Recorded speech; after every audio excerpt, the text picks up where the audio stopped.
Hi guys. So this is going to be my first screencast.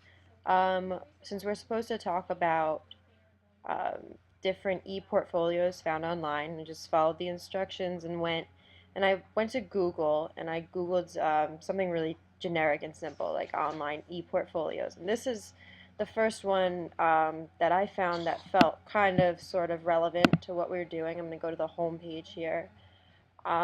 We were supposed to compare this to one of the um, examples provided by our professor, and I noticed right away that this was clearly a very like bare bones type of e-portfolio.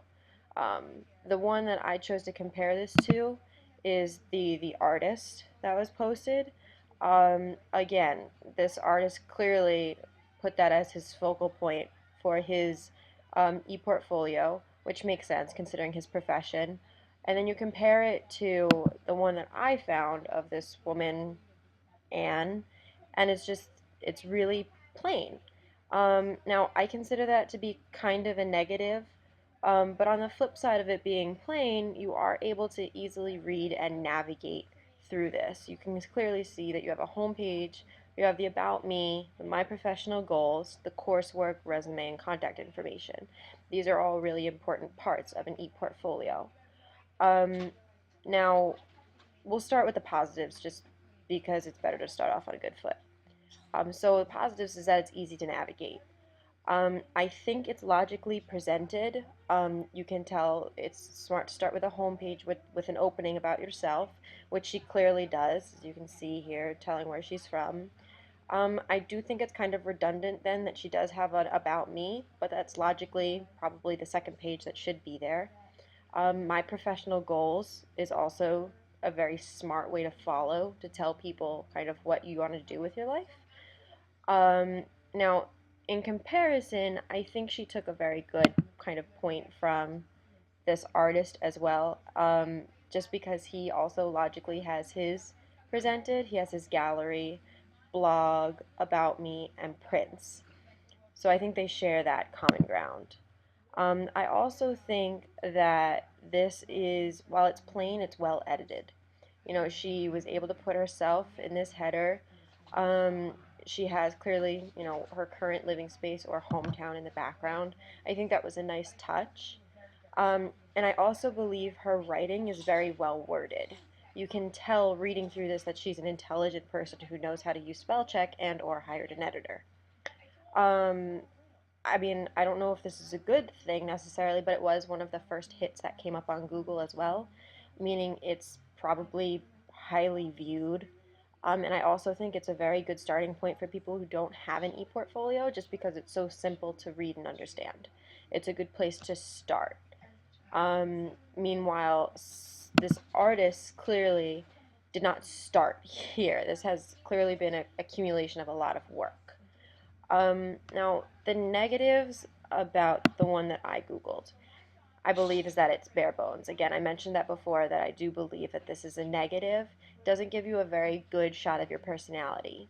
Meanwhile, the example that was provided, you can tell that this person is an artist. You can tell that that's their drive and passion.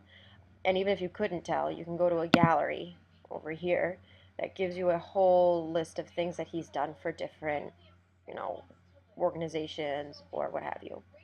I also tend to lean towards that the one that I Googled here is lacking in creativity. It kind of looks like just a form that she filled out. While yes, it's well written, it does seem to be just a form.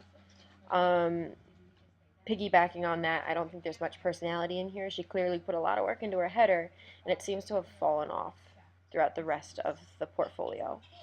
And I think it's really important that no matter where you are, you give your personality a shot to shine. I also think while it's well written, I think there's too much writing. Nobody is going to flip through, especially an employer, considering an e-portfolio is a way to show who you are to an employer. Nobody's going to spend the time to read through these pages and pages and pages of work. And this woman spent a lot of time writing about herself. Unfortunately, I think bullet points could have gotten the same shit across. Um, here you can tell there's very little words and he lets his artwork speak for himself. Again, it's a little different because he's an artist, but the minimalist approach to the writing helps his work speak for him, and he doesn't need to overshine his work with a lot of words that are just going to confuse the reader or viewer. And then finally, the last kind of negative that I see about this one is that there's no blog. I think the blog aspect really provides a channel for employers because it means A, that you didn't just make this and forget about it until you're looking for a new job of some type. And B, again, it gives you a snapshot of personality. It gives you the opportunity to speak about yourself in an edited form. That would be where I'd want the writing. I wouldn't necessarily want this here. I would want to see maybe more photos or something a little bit more personable.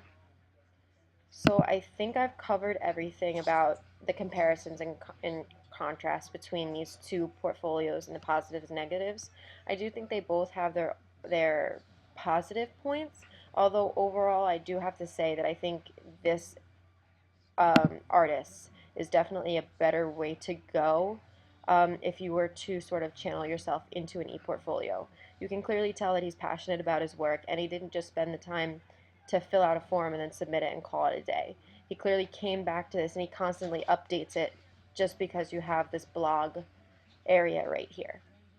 All right, so thank you for watching my screencast, and I will see you guys all in class.